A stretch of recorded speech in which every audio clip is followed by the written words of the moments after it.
प्यारे जीजो, जय मसीह की। आज हम परमेश्वर के वचन से देखेंगे दूसरा राजा 18 अध्याय उसकी 4 आयत पर मनन करेंगे।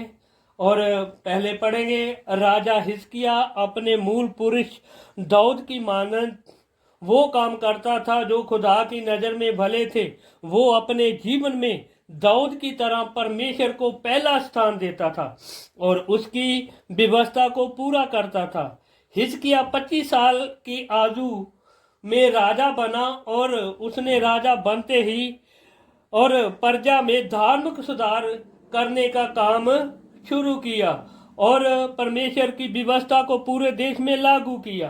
परंतु उसने जब ये जाना कि कुछ लोग अभी भी पीतल के सांप की पूजा करते हैं जिसको मूसा ने बनवाया था और उस सांप की मूर्ति को उसने तोड़ डाला और चूर चूर कर दिया। ऐसा दूसरा राजा 18 अध्याय उसकी 4 आयत में लिखा है।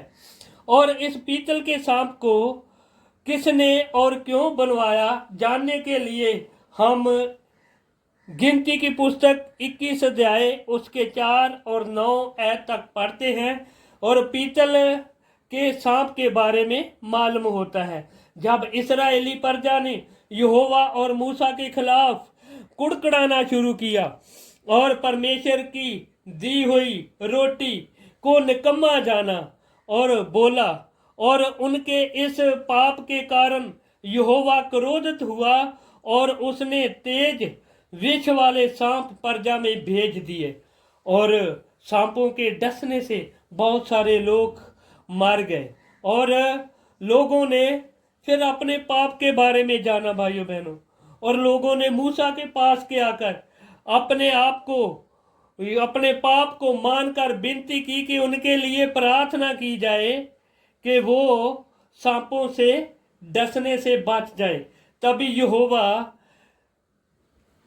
गिनती की पुस्तक 21 अध्याय 8 पद में लिखा है, यहोवा ने मूसा से कहा कि एक तेज विष वाले सांप की प्रतिमा बनाकर खंबे पर लटका दे। तब जो शख्स सांप से डसा हुआ उसको देख ले वो जीवित रहेगा, मरेगा नहीं।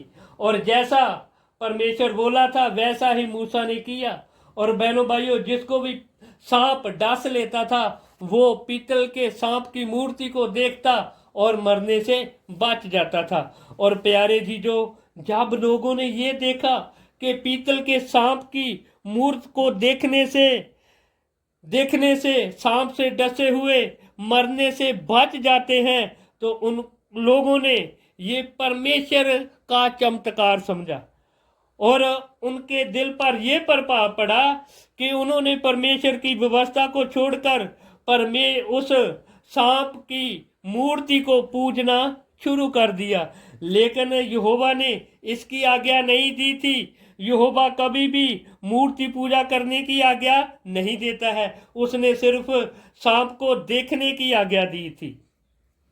और बहनों भाइयों, जब ये पाप उनके दिल में आ गया और उन्होंने पाप को छोड़ा नहीं, लेकिन पाप ऐसे ही उनके जीवन में जारी रहा। लेकिन परमेश्वर चाहता था कि जब वो सांप की मूर्ति को देखेंगे तो वो अपने पाप को याद करेंगे और पश्चाताप करके उनको छोड़ देंगे।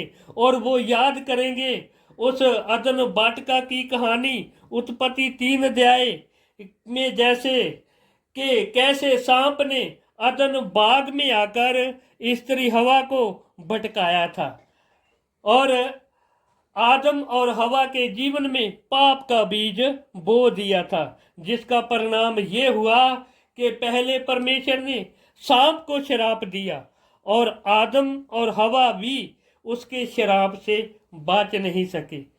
ये श्रापित सांप परमेश्वर के लोगों के पास अब स्त्री और मनुष्य के रूप में आता है भाइयों बहनों, ताकि वो आपके जीवन को, आपके आशीषित जीवन को पापों से भर दे, आपके जीवन को परमेश्वर के वचन से हटाए और आपको श्रापित करे।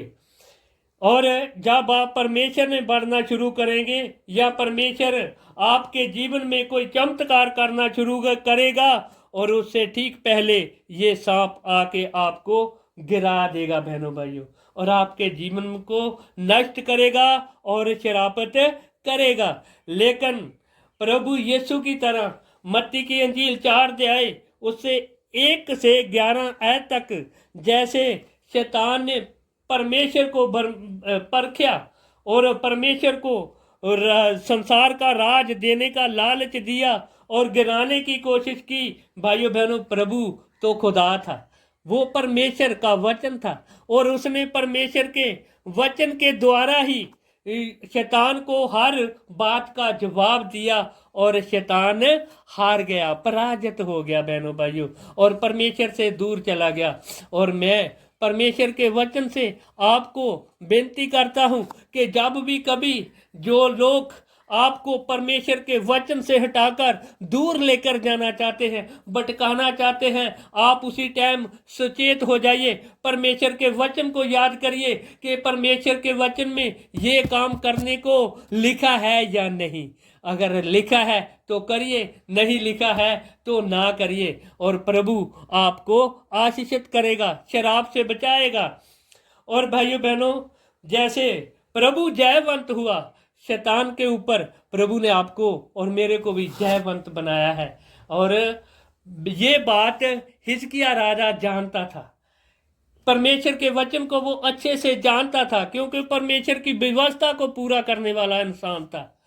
और उसने ये सोचा कि अगर ये लोग सांप की पूजा करते रहे तो सांप के द्वारा, ये पीतल की जो सांप की मूर्ति है, इसकी पूजा करने से द्वारा हमारे ऊपर श्राप आएगा, हमारी प्रजा के ऊपर श्राप आएगा, मेरे घराने के ऊपर श्राप आएगा और हमारा राज कामयाब नहीं रहेगा। भाइयों बहनों, उसने परमेश्वर के वचन के द्वारा अपने राज्य को चलाना शुरू किया और ये शरापत सांप की मूर्ति को उसने तोड़कर चूर चूर कर दिया, ताकि उसकी जो पूजा है उसके प्रजा में रुक जाए। और ऐसा ही हुआ, पूरे देश के लोगों ने परमेश्वर की व्यवस्था पर ध्यान किया और ये हिजकिय्याह राजा बहुत सफल राजा बना, जो परमेश्वर की निगाह में भले काम करने वाला था। और परमेश्वर आपको इस वचन के द्वारा बहुत आशीषित करे। आमीन।